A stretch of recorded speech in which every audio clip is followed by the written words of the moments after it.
Steve Gamache with a Chef Knives to Go quick look product video on the Maruyoshi HD Honesuki 150mm knife. This line of knives has a core steel of VG10 stainless, and it's heat treated at about 60 to 61 Rockwell. The construction is a multi-layered Damascus stainless cladding over the top of that core steel, so you can see the layers of Damascus here, and you can see the core steel exposed on the edge. Same thing on the other side. The weight on this knife is 165 grams or 5.8 ounces, and the blade length is right around 6 inches. The overall length is 10.6 inches from tip to heel, or I should say tip to the end of the handle. And the spine at the base is about 2.5 millimeters. So for an SK, this one's a fairly thin knife. So we got about 2.5 millimeters here, and then that does have a little bit of a taper, unlike some SKs. This tapers just a bit, and then when you get towards the tip, it tapers also with the grind. The blade height at the base is about 40.2, so around 40 millimeters here at the heel. And the handle is a nicely done black packawood handle with a full tang. It's real nice fit and finish on this knife, nice bolster, smooth lines on the handle. And handle on this is kind of a little bit large for a small knife, but it's typical for an SKs where the handle's a little bit larger to give you a good grip for what you're doing.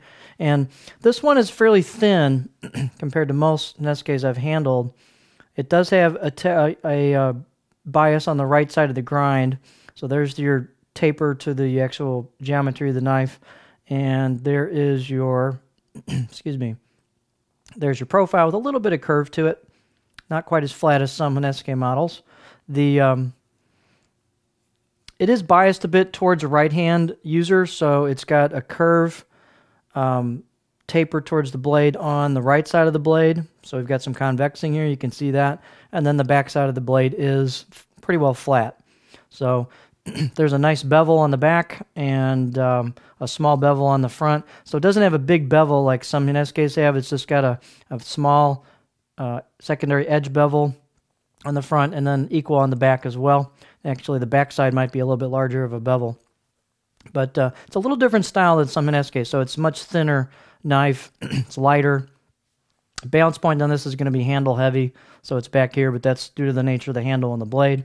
But really nice fit and finish on this, so you might be able to get away with this being a left-hander because it's not really too biased towards the right-hand side, but no promises there. But it's quite different than a lot of NSKs that are not, quote, 50-50 on the grind.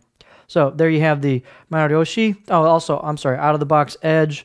I'm going to rate this maybe about a 6 out of 10. They've got a nice sharp edge to it with some refinement, but it doesn't have a lot of tooth to it, so there's not a lot of bite. But it does have a nice, sharp, nicely done edge bevel on it. So there you have the Maruyoshi HD Honesuki 150mm.